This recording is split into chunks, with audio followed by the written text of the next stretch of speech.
Central Americans that has been making its way through Mexico toward this country. Mexico's government claimed on Monday to have broken up the convoy and deported 400 people in it. But the people who are actually running that convoy say otherwise. One of them told BuzzFeed, quote, "Don't be fooled, the government isn't disbanding it. It's conceding its participants' right to apply for asylum without traveling in the shadows."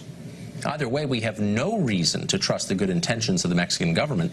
In 2017, the Mexican Foreign Ministry published a video encouraging Mexican citizens to break American immigration law. It advised them not to open their doors to federal authority. It told them to hide the fact they're there illegally. And it was not the first time the Mexican government has done this. In 2004, the government printed and distributed more than 1.5 million pamphlets telling Mexicans how to enter this country illegally and live here without being detained. It even had tips on what clothes to wear while crossing a river, presumably the Rio Grande. Recently, Mexico filed an amicus brief protesting Texas's anti-sanctuary city bill. The Mexican foreign minister has called for illegal aliens in this country to receive legal status and has denounced the border wall as, quote, a hostile act. Hostile? Mexico is the hostile power here. Just today, former Mexican President Vicente Fox tweeted that Donald Trump is, quote, enemy #1 of Mexico.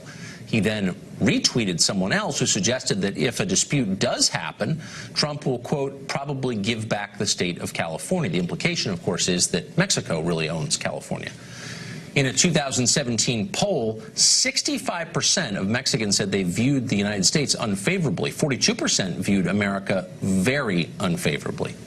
None of this should be confusing or a surprise. Rather than fix its own problems, which are serious, the Mexican government instead imports them north to this country. It gets angry if we even hinder that process in any way. Mexico is, in fact, using the United States as an outlet for its poor. It's using our government as its welfare system.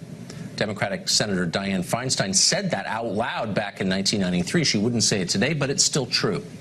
Mexicans in this country sent home more than $26 billion in the first 11 months of 2017, the highest amount ever.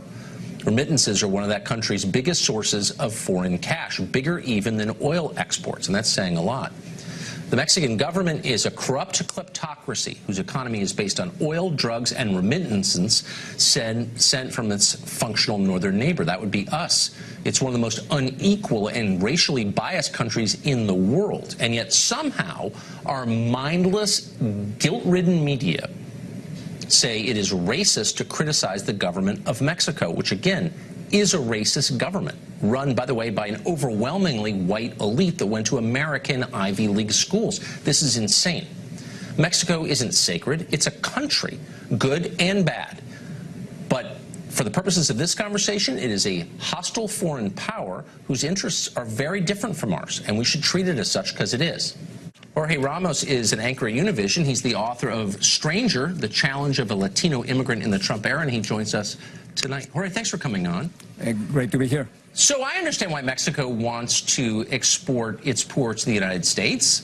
I'm sure if we could export our poor to Canada, some people would be in favor of it. Not me, but some. But what I don't understand is why America is denounced as racist for not wanting that. Why is it racist to say it's our border, we determine who comes here? No, you know, first of all, let me just say that I don't speak for the Mexican government. I've been criticizing the Mexican government for decades. Right. As a matter of fact, I left Mexico because of censorship, so I don't speak for the Mexican government. Okay. Now, what I do understand is when you have President Trump saying that Mexico has to pay for a useless wall, Mexicans simply don't like that. And when you have a politician in June 2015 saying that Mexican immigrants are criminals and drug traffickers and rapists, and that's a racist statement, Mexicans simply don't like that. That's the problem with Donald Trump. Well, and that's why Mexicans are rejecting Donald Trump and his government. Okay, I understand that. But, I mean, let's be honest. If you were to do an actual measure of racism, Mexico is a far more racist country than the United States. I mean, the last 4 presidents have all been white people who went to Harvard or Yale. It's a totally unequal society. It's not the most unequal in the world. I'm not attacking it. But I'm just saying, for the Mexican government to turn around and say, oh, you're There's racist. There's a lot of discrimination in Mexico. I do agree with you. There's a lot of discrimination in Mexico. There's I don't no want to question about attack Mexico. I just think a little perspective is in order here. That's a little much for the offspring of conquistadors to be saying, you're racist if you want a border. By the way, when we get there, we deserve affirmative action. Like, what? This is crazy. Can we be honest about it or no?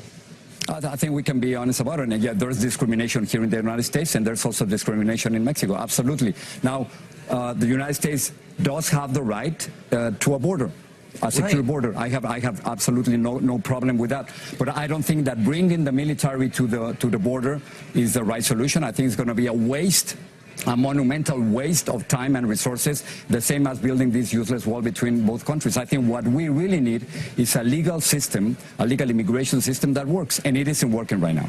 Okay, so there's no doubt it's not working, but what you're saying is we need to just legalize everyone who snuck in. How about you say the United States has a right to say, you know, we've got a lot of low-skilled workers already. Automation is eliminating their jobs. We don't want any more. How about that? And maybe Mexico should stop allowing hundreds of thousands of Central Americans to cross the length of 2,500 miles of its country into the U.S. Maybe Mexico could help and we wouldn't need a wall. Why is that a crazy idea? Well, I think there are 2 points right here, Tucker. One has to do with the fact that many undocumented immigrants are here in the United States because of us. They're doing many of the jobs that we don't want to do. So that's 1 point, and that's why I think we have the responsibility to legalize them, 11 million of them. Now, talking about Central Americans crossing from Mexico to the United States, I think finally the United States and Donald Trump, they realized that they need Mexico to control immigration. Maybe this is Mexico's bargaining chip.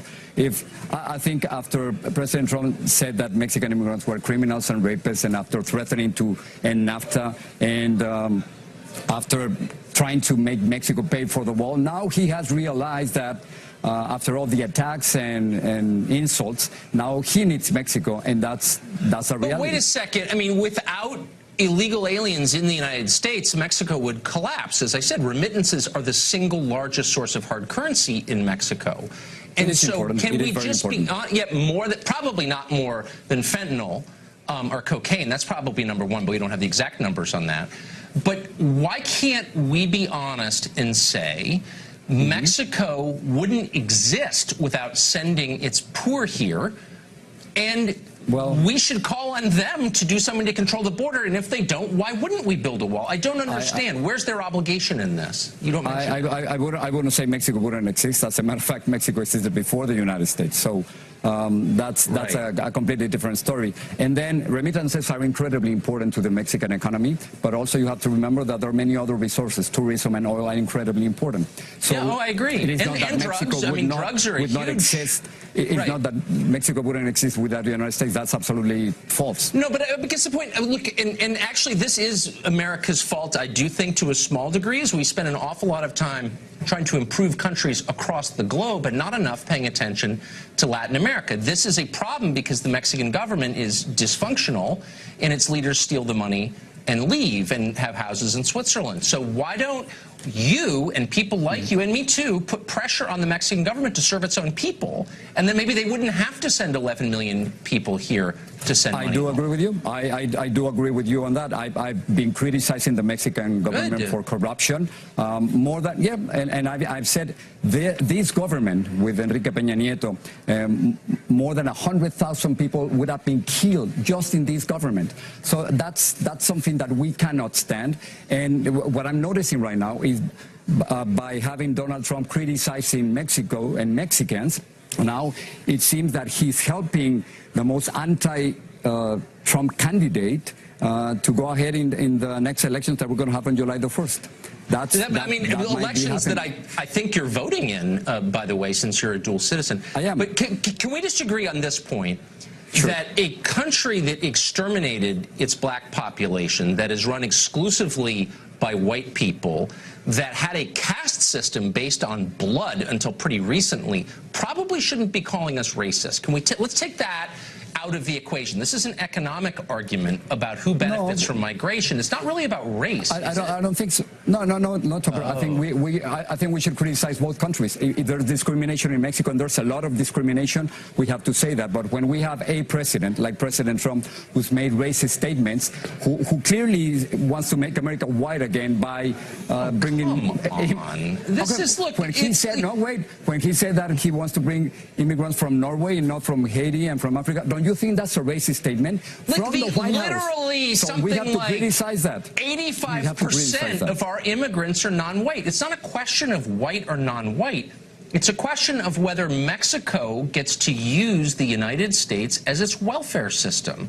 By the way, there were two black Mexicans just deported from Mexico because they were black to countries they'd never been to. That's what it's like to be African American in Mexico. Good luck with that. So let's just stop with the race stuff. There's a lot of racism in Mexico.